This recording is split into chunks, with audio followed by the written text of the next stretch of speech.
Okay, hi everybody, it's me. As far as the Game of Thrones live streams are concerned, when I have the opportunity to do them and no one's in my room or anything, I'll do them like that. But when I can't do them, I'm gonna do it on Mondays, and I'm just gonna, do them on Mondays, regular video.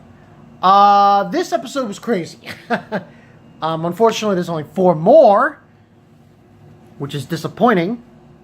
Sorry about that. I cut myself on the shit. Alright. So, believe this was called Queen's Justice. I've come to this point now where anything that happens in King's Landing, I'm just like, there are 2 characters right now in this season that I look at and I just, nothing but shame. Nothing but shame and like it was like some guy came over to them and cut off their balls. Literally cut off their balls. First of all, there's Theon, which we all know what's going on with him. And then there's Jaime. I just don't understand the way especially in this episode. Like, Cersei was putting moves on him, and he's like, no. I'm like, what are you, a teenage girl? You're a teenage girl who's on their date with their boyfriend, and she doesn't want to have sex with him? That's what it sounded like to me. He sounds so pathetic. I'm sorry, but oh my God. Jaime, you're a bitch. Yeah? You're not a man anymore. No, he's a little bitch. But let's talk about the good stuff that happened in this episode. So we get this meeting between Jon and wow, this was such high tension. This didn't go well at first until Tyrion stepped in. And see, the thing is Dany wants him to kneel to her, and he doesn't want to. So this resulted in a lot of confusion and a lot of going back and forth. And Davos basically told them, like, he says that famous line from the trailer, like, no matter whose skeleton sits on the Iron Throne. And it's true. It really is. What Davos says is 100% factual. It's not going to matter. That's how I look at it too. It's not going to matter who wins this war. Cersei or Daenerys. It doesn't matter. If they can't stop that zombie army of frozen dead people and the Night King, everyone will die. That's how you look at it. But basically, this conversation went it was slowly progressing. Unfortunately, Daenerys was met with bad news about the ship. Apparently, they were attacked. Later on, we see what happens, which is not a good sight, and that's a whole nother bullshit. But basically, the conversation that Jon has with her results in, it's not, the Starks and the Targaryens don't have a good relationship. Now, this scene of them going to Dragonstone and meeting with Daenerys, Jon actually ducks on the scene where the dragon flies over his head, results in a lot of interesting scenes. You have a conversation between Jon and Tyrion. I always loved that. Those two, fantastic. I really mean that. They have like fantastic chemistry in the show between Jon Snow and Tyrion Lannister. They have like the best. 100%. I love it when they have a conversation. It's like he says, he sees Jon brooding. You're like, I'm the one who should be brooding. But basically what ends on happening is Tyrion Then there's another conversation. Tyrion with Daenerys, and basically, you know, he's letting Dany know, like, let him at least get the dragon glass. Let him go in there and mine for it. It's meaningless. It's completely useless to you. So just let him have it. That's basically what he was telling her, Tyrion, and she mentions to Tyrion about what Davos said. I don't know if that's going to be brought up again about him coming back to life. So that's something to look forward to later. Then there's another scene with Jon and Daenerys, you know, and they come to terms, and she allows him. Now, she doesn't say that she believes him about the Night King and the White Walkers and the Undead Army. She doesn't believe. She's still, you know, skeptical at first, but she does allow him that he will go and mine the dragon glass. So basically, the dragon glass, my guessing is, this is just my 2 cents. By episode 6 or the end of episode 5, we're going to see Jon getting the glass. He's going to mine it. He's going to put it on the ship. And he's going to leave. And go back to North. Go back to Winterfell. And they're going to start creating weapons. But basically, that's what happened with them in this episode. There was also other scenes involving... Oh, because of what happened with them attacking them, you know, Euron and all that stuff. And Dany's basically saying that she wants to go and help the you know, Grey Worm and the Unsullied. Because basically we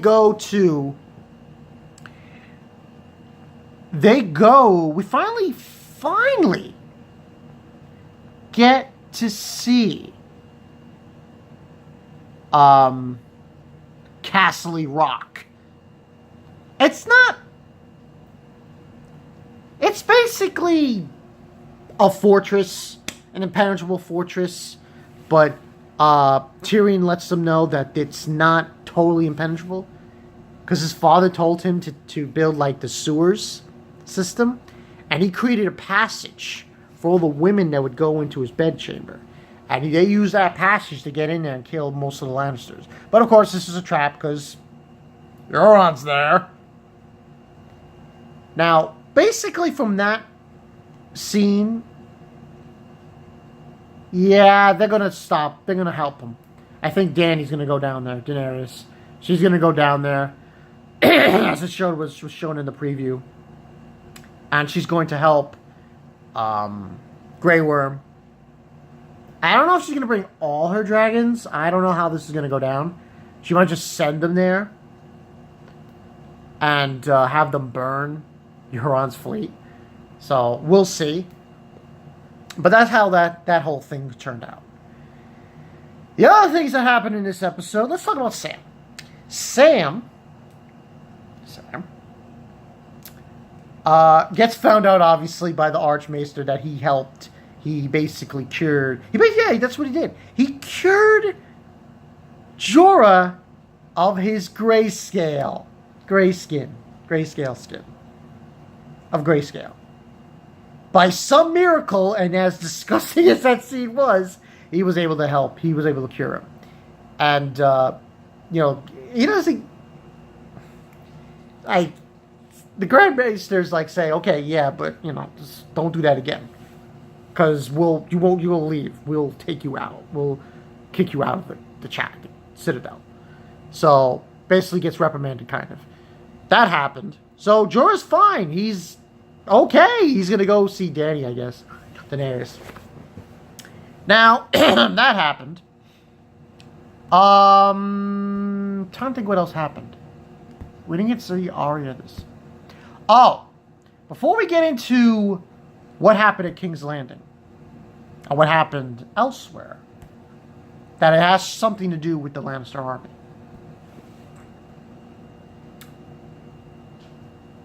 Sansa and Winterfell.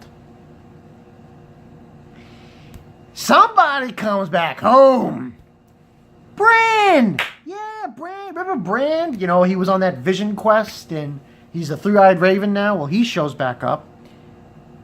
He says a lot of things to Sansa that makes her go like... She was really weirded out by it. There was also a small conversation that Littlefinger had to her about the fact that she seemingly likes to rule, like she's good at it. But basically, Bran shows up. He comes back home. It was a really touching moment. She hugs him and everything else. She says to him that he's the rightful ruler. And his answer to that, saying that, oh, you know, you're the rightful ruler, you'll be king. You'll be the king of the north. You are the rightful ruler to Winterfell. He says no. Because he's the three-eyed raven. Now, I'm thinking to myself, wait a minute, though. Even though, you know, it's weird when he says it, though. For me, it's weird because moving forward, maybe it's a good thing for him. Because the way things are going, I'm going to give like a full synopsis as we get closer and closer to the end of this season of my thoughts involving Bran and Jon, Sansa, and who really should take over at Winterfell. Because I really think Bran's excuse, I don't know. Oh yeah, you're the three-eyed raven, but really? That's your reason? Because you're the three-eyed raven? I don't know about that. Anyway, moving forward, he does says some things to Sansa that makes her weirded out, like he saw her in her wedding dress. So, with these, you know, and then she walks away. So that scene was very, very strange. So, chances are, when Jon eventually gets back, and Bran is going to want to talk to him, and he says, listen, I'm the three-eyed raven now. I can see things. I saw the past with our father. I know who your mother and father really are. Because you see, if he finds out Jon, now Bran, hopefully he just tells Jon. Because if he tells anybody else, that's going to be a huge shitstorm. In fact, that Jon would have to leave. But anyway, that's what happened there. Now let's talk about what happened at Shit's Landing. Yes, that's what I'm calling it, Shit's Landing. I'm not calling it King's Landing, I'm calling it Shit's Landing. It's a big pile of shit. So they captured the Dorne people, the ones that killed Marcella. Cersei basically, you know, tortures them. Well, not in the way you would think. Yara's there too, but I don't think she's going to be killed. That's Euron's prisoner. So Euron will probably keep her around. And I think it's going to be some kind of, hopefully fucking Theon does something, man up kind of thing going on where he's going to face Euron and then get Yara back. Hopefully. But basically what ends on happening is, you know, she takes them in prison. She has poison lipstick on. She kisses her daughter. What's-her-face's daughter. And they leave them there. Yeah, whatever. And then, like I said, there was the scene with Jaime. And I'm like, Jaime, can you tell me where your balls are? I just want to know. Because your balls are missing. You're kind of a pussy. I'm sorry I'm saying that about Jaime. But he just seems... So that ends on happening. I mean, the things in King's Landing, really, there wasn't a lot. There was that stuff. And then, yeah, that was pretty much it. And then after that, I'm trying to remember what else was there. No, then there was, there was the stuff from Melisandre. But that wasn't really a lot. That was just her talking to Varys and, you know, saying how they're both going to die in this strange land. So, the story behind Castle Rock, might as well go into this story, is this. The Lannister army left Castle Rock with Jaime to attack Highgarden. This scene is proof, in my opinion, of how weak and pathetic Jaime is. They defeat the Tyrells. Defeats the Tyrells. Jaime enters the room to confront Olenna, the grandmother of Marjorie. Says he's going to give her poison. I'll kill her, but she won't feel any pain. And she's like, oh, that's good. She lets loose who killed... Well, she says that, about the poison that killed Joffrey. And basically lets loose, saying that, I did it. I killed your bastard, incestuous... Well, she doesn't say that, but she says, I killed your son. Confidentially, it was a... combination of her and Littlefinger, but she basically lets loose of that. And he's like, he had like a stupid face on his face. And he's like, and basically she called him a fool. That's what she basically said. You're a fool. And I agree with that statement. Because this is the way I'm looking at it. Jaime and Cersei, I don't care what anyone tells me, I'm saying this right now, are the worst parents in fiction. Especially Cersei. Get what you will. Okay, her daughter, fine. I don't blame her for that. But, Joffrey, that's your fault. Tomlin, that's your fault. Yeah, it's a sad thing. Her children died. But you know what? That's her fault. Majority of the children that died, her children that died, was because of something she caused. Or something she didn't do. She wasn't motherly. She didn't teach them the ways of how to act. She had no control over Joffrey. So he did what the hell he wanted. And Tomlin, let me tell you something. How stupid are you to kill the wife of your son and not expect your son to do something drastic, like jumping out a window? So I'm just saying, Jaime and Cersei are the worst parents in fiction, and they're not surviving. They're not surviving this. By the end of season 8, they will be dead. I'm telling you right now. The way things are going. It's not going good at all. Oh, they defeat Dorne. They defeated... It doesn't matter. An undead army's coming this way. And you're not going to beat anybody. No, you're not. I have lost all... And rating the episode, this was a great fucking episode. I'd probably give this an 8.5 out of 10. But Jaime and Cersei, I cringe at them. I just cringe. Especially Jaime. I just don't... Like, he's so in love with his sister.